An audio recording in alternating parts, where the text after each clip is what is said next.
Hi friends, அனைவருக்கும் வணக்கம். இன்றைக்கி ஒரு புது வீடியோவில் சந்திக்கிறதுல ரொம்ப சந்தோஷம். சமீப நாட்களாக பார்த்திங்கன்னா நம்ம டீலிமிட்டேஷன்ற வார்த்தையை வந்து எல்லா இடத்துலையும் கேட்டுகிட்டே இருக்கோம். அது தேர்தல் பரப்புரையிலையாக இருக்கட்டும், நியூஸ் சேனல்ஸ்லையாக இருக்கட்டும், நிறைய இடத்துல வந்து டீலிமிட்டேஷன்ற வார்த்தை வந்து அதிகமாக நம்மக்கிட்ட வந்து சேர்ந்துகிட்டே இருக்குது.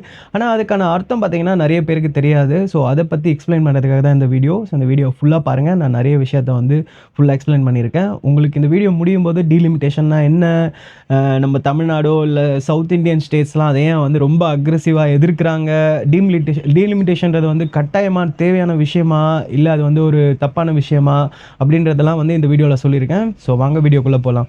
முதலாவதாக டீலிமிட்டேஷன்ன்ற வார்த்தைக்கான அர்த்தம் என்னன்னு பார்த்தீங்கன்னா தொகுதி மறுவரையறை. அதாவது ஒவ்வொரு மாநிலத்துக்கும் அந்த மாநிலத்துக்கு ஏற்ற மாதிரி அவங்களோட பாப்புலேஷனுக்கு ஏற்ற மாதிரி ஒரு தொகுதியாக பிரித்து அதுக்கான எம்பிஸையும் வந்து நிர்ணயம் பண்ணியிருக்காங்க. நம்ம தமிழ்நாட்டை பொறுத்த வரைக்கும் பார்த்தீங்கன்னா 39 எம்பிஸ் இருக்காங்க. யூனியன் டெரிட்டரியான பாண்டிச்சேரிக்கு பார்த்தீங்கன்னா ஒரு எம்பி இருக்கார். நம்ம மொத்தமாக சேர்த்து ஒரு 40 எம்பிஸ்க்கு வந்து நம்ம தமிழ்நாடு பாண்டிச்சேரிக்கு தேர்தல் நடக்குது. இந்த மாதிரி ஒவ்வொரு ஸ்டேட்ஸுக்கும் அவங்களோட பாப்புலேஷன் அடிப்படையாக வச்சு அவங்களோட எம்பிஸோட எண்ணிக்கை வந்து இருக்குது. இப்போ இந்த தொகுதி மறுவரை, இப்போ இந்த டீலிமிட்டேஷன் இதுக்கு முன்னாடி நடந்திருக்கா அப்படின்னு கேட்டிங்கன்னா ஆமாம் நடந்திருக்கு. 1976 நடந்திருக்கு. 42வது 1976 பண்ணும்போது எந்த பிரச்சனையும் இல்லையா அப்படின்னு கேட்டிங்கன்னா அப்பயும் சில பிரச்சனைகள் இருந்திருக்கு. ஆனால் 1976 நடக்கும்போது 1971 எடுத்த சென்சஸ், அதாவது மக்கள் தொகை கணக்கெடுப்பு பிரகாரம் அவங்க வந்து அப்போ இந்த சட்டத்தை வந்து கொண்டு வந்திருக்காங்க.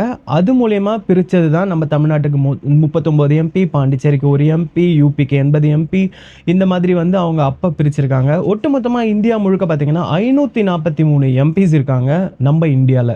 ஸோ இப்போ டீலிமிட்டேஷன் பண்ணும்போது இந்த 543 எம்பியிலேருந்து கிட்டத்தட்ட 813 850 எம்பிஸ் வரைக்கும் வர்றதுக்கான வாய்ப்புகள் இருக்குது.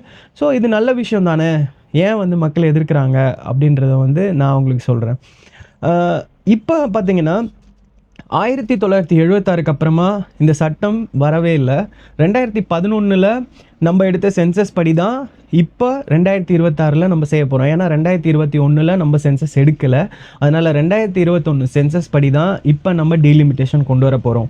இந்த பில்லு படி பார்த்திங்கன்னா 2011 வரைக்கும் நம்ம இந்தியாவில் எவ்வளோ பாப்புலேஷன் இருந்திருக்கோ அதுக்கேற்ற மாதிரி இப்போ ப்ராசஸ் பண்ணால் நம்ம சவுத் இந்தியா அதிகமாக பாதிக்கப்படும். அதுக்கு காரணம் என்னென்னு பார்த்தீங்கன்னா இந்திரா காந்தி பீரியடில் குடும்ப கட்டுப்பாடுன்ற ஒரு சிஸ்டத்தை கொண்டு வராங்க. அந்த சிஸ்டம் பார்த்திங்கன்னா இந்தியா ஃபுல்லாக அப்ளிகபிள் ஆச்சு. ஆனால் அதை ஃபாலோ பண்ணது நம்ம சவுத் இந்தியன் கவர்மெண்ட்ஸ் மட்டும்தான்.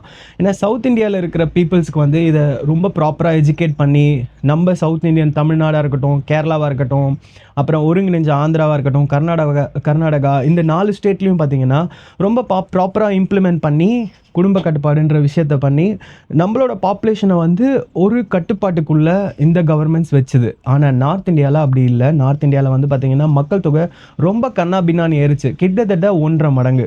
அதாவது ஒரு 8 கோடி இருந்த ஸ்டேட் 12 கோடியாக மாறுது.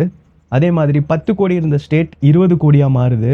ஆனால் சவுத் இந்தியாவில் ஒரு 6 கோடியிலேருந்து நம்ம 7-7.5 கோடியை தான் டச் பண்ணியிருக்கோம். இதுதான் வந்து இப்போ பிரச்சனையாக அமைஞ்சிருக்கு.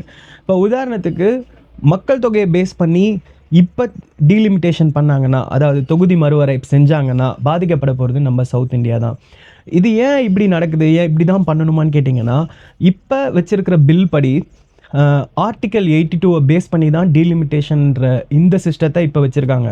ஆர்டிக்கல் 82 அப்படின்றத நீங்கள் தெரிஞ்சுக்கணுன்னா ஆர்டிக்கல் 82ன்றது வந்து ஒரு சட்டம், ஓகேவா? அது வந்து பார்லிமெண்ட்டில் ஒவ்வொரு வாட்டி டீலிமிட்டேஷன் பண்ணும்போதும் ஆர்டிக்கல் 82 பேஸ் பண்ணி தான் நீங்கள் டீலிமிட்டேஷன் பண்ணலான்ற ஒரு அதிகாரத்தை சென்ட்ரல் கவர்மெண்ட்டுக்கு இந்த சட்டம் கொடுத்துருக்கு. ஆர்டிக்கல் 82 என்ன சொல்லுதுன்னா ஒவ்வொரு மக்கள் தொகை, அதாவது வந்து ஒவ்வொரு ஸ்டேட்லேயும் ஒவ்வொரு தொகுதிக்கும் இவ்வளோ மக்களுக்கு ஒரு எம்பி இருக்கணும், இவ்வளோ மக்களுக்கு ஒரு எம்எல்ஏ இருக்கணுன்றது தான் இந்த ஆர்டிக்கல் 82.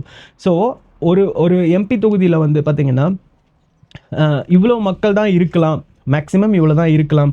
அதை மீறி போகும்போது நீங்கள் ஆர்டிக்கல் 82 யூஸ் பண்ணி டீலிமிட்டேஷன்றதை பண்ணி அந்த தொகுதியை மறுவரை செஞ்சு நீங்கள் அதிகப்படியான எம்பிஸோ இல்லை அதிகப்படியான எம்எல்ஏஸோ வச்சுக்கலான்றது தான் இந்த சட்டம் சொல்லுது.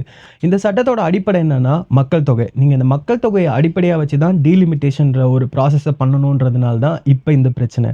நம்ம சவுத் இந்தியாவில் இருக்கிற பாப்புலேஷனுக்கு இப்போ இந்த டீலிமிட்டேஷன் ப்ராசஸை மக்கள் தொகை அடிப்படையில் கொண்டு வந்தாங்கன்னா நம்மளோட எம்பி 39லேருந்து அதிகபட்சமாக ஒரு 49க்கு உயர வாய்ப்பு இருக்குது.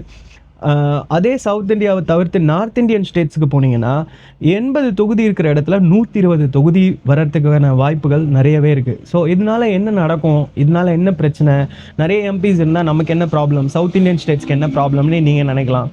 ஆனால் இதில் வர முதல் பிரச்சனை நான் உங்களுக்கு சொல்கிறேன். இதில் முக்கியமான பிரச்சனை என்னென்னு பார்த்தீங்கன்னா, நம்ம 543 எம்பிஸில் ஆஃப் ஏ மார்க்ன்ற டிஸ்டன்ஸை தாண்டினா தான் பிரைம் மினிஸ்டர் வந்து அந்த இடத்துல ஆட்சியை பிடிக்க முடியும்.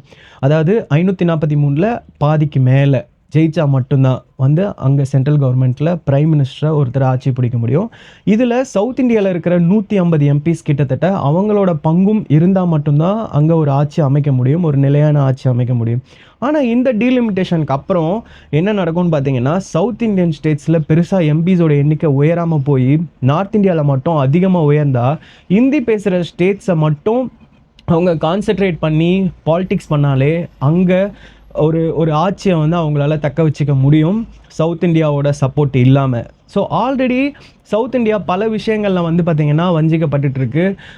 நிதி தர விஷயத்தில் இருக்கட்டும், ஜிஎஸ்டி விஷயத்துலையாக இருக்கட்டும், இல்லை இந்த மாதிரி பல விஷயங்கள், ஒரு கல்வி விஷயமா இருக்கட்டும், நீட்டாக இருக்கட்டும், இந்த மாதிரி விஷயங்களில் ஆல்ரெடியே நம்ம வந்து நிறைய விஷயத்தில் வந்து கஷ்டப்பட்டுட்டு இருக்கோம்.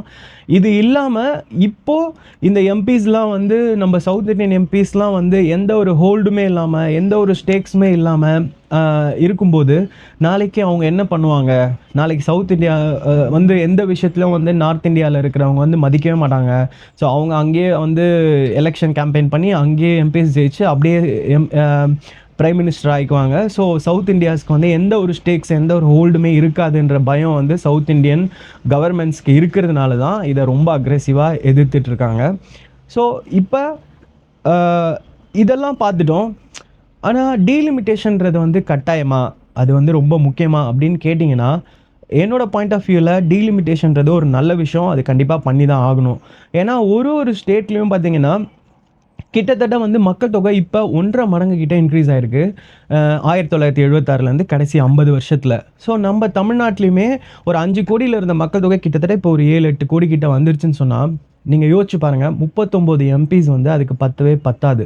ஏன்னா ஒரு எம்பிஸ்க்கு கீழே நார்மலாக ஒரு 10லேருந்து 12 லட்சம் பேர், அதாவது 12 லட்சம் மக்கள் இருந்தால் மட்டும்தான் அவங்களால கவர்னன்ஸ் வந்து ப்ராப்பராக பண்ண முடியும், ஒரு ஈஸியாக இருக்கும் கவர்னன்ஸ் பண்ணுறதுன்றது தான் ஒரு நிதர்சனமான உண்மை. ஆனால் இன்றைக்கி இருக்கிற காலகட்டத்தில் ஒரு எம்பிஸ்க்கு கீழே கிட்டத்தட்ட ஒரு 20 லட்சம் பேர்கிட்ட வந்து இருக்காங்க. ஸோ இதனால் வந்து என்னென்னா எம்பிஸ்க்கு வர ஃபண்ட்ஸோ இன்க்ரீஸ் ஆகலை, அவங்களுக்கு அதே ஃபண்ட்ஸ் தான் வருது. அதை வச்சு 20 லட்சம் பேருக்கு வந்து அவங்க நல்லது பண்ணணும்னு நினச்சா கூட எந்த ஒரு திட்டத்தையும் ப்ராப்பராக கொண்டு வர முடியலன்றது தான் உண்மையான விஷயம்.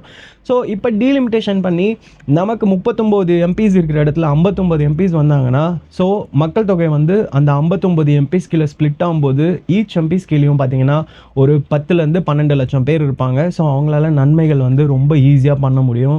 நிறைய தொகுதிகள் பிரிக்கும்போது அந்தந்த தொகுதிக்கான வசதிகள் போய் சேரும், மக்களுக்கான நன்மைகள் நடக்கும். ஸோ அதனால டீலிமிட்டேஷன்றது வந்து ஒரு கட்டாயமான நல்ல விஷயம். ஆனால் மக்கள் தொகை பேஸில் இப்போ இருக்கிற சிச்சுவேஷனில் பண்ணுறது தான் தப்பான விஷயம். ஸோ இப்போ வச்சுருக்கிற கரண்ட் பில் மக்கள் தொகையை பேஸ் பண்ணி, அதாவது ஆர்டிக்கல் 82 இருக்கிற மக்கள் தொகையை பேஸ் பண்ணி தான் பண்ண போகிறாங்கன்றது தான் இப்போ பெரிய பிரச்சனை. ஸோ அதனால தான் நம்ம சவுத் இந்தியன் ஸ்டேட்ஸ் வந்து இதை ரொம்ப அக்ரெசிவாக எதிர்த்துட்ருக்காங்க.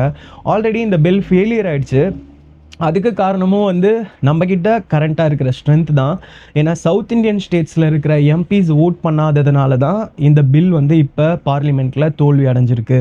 இதே வந்து பாப்புலேஷன் படி டிலிமிட்டேஷன் பண்ணியிருந்தா இப்போ அந்த மாதிரி ஒரு சினாரியோ யோசிச்சு பாருங்கள். எந்த பில்லை கொண்டு வந்தாலும் அவங்களால 2/3ன்ற ரேஷியோவில் சவுத் இந்தியாவோட சப்போர்ட்டே இல்லாமல் எல்லா பில்லையுமே அவங்களால பாஸ் பண்ண முடியும். ஈவன் வந்து நாட்டில் எந்த ஒரு கன்சர்னும் இல்லாமல், அதாவது சவுத் இந்தியன் ஸ்டேட்ஸ்க்கு பாதிப்பு இருக்குமா இல்லையான்ற எந்த ஒரு கன்சர்னுமே இல்லாமல் எப்படியாப்பட்ட பில்லை வேணாலும் கொண்டு வந்து அரசியல் சட்டத்தில் வந்து அவங்களால மாற்றம் பண்ண முடியும். ஆனால் இப்போ அவங்களால பண்ண முடியாததுக்கு காரணம் நம்ம கையில் இருக்கிற ஹோல்டும் நம்ம கையில் இருக்கிற ஸ்டேக்ஸும் தான். ஸோ அதை நம்ம விட்டு கொடுக்காம இருக்கணும். சென்ட்ரல் கவர்மெண்ட் வந்து இதெல்லாம் யோசிச்சு பண்ணணுன்றது தான் வந்து முக்கியமான விஷயம். ஏன்னா இந்தியாவில் வந்து நம்மளை மாதிரி எல்லா பிரஜையுமே வந்து எல்லாருக்குமே இதுக்கான பொறுப்பும் நமக்கான உரிமையும் இருக்குன்றதுனால தான் இந்த விஷயத்த சொல்கிறேன். ஸோ இந்த வீடியோ உங்களுக்கு கண்டிப்பாக பிடிச்சிருக்கும்னு நினைக்கிறேன். நிறைய இன்ஃபர்மேட்டிவாக இருந்திருக்கும்னு நினைக்கிறேன். பிடிச்சிருந்ததுன்னா லைக் பண்ணுங்கள், கமெண்ட் பண்ணுங்கள், ஷேர் பண்ணுங்கள். ஸோ டீலிமிட்டேஷன்னா என்னன்னு தெரியாதவங்களுக்கு இந்த வீடியோ ஷேர் பண்ணுங்கள், கண்டிப்பாக ஹெல்ப்பாக இருக்கும். ஸோ நெக்ஸ்ட் வீடியோவில் இந்த மாதிரி நிறைய இன்ஃபர்மேட்டிவான விஷயத்தோடு சந்திக்கிறேன். Until then bye, this is Thiru vlogs. Bye.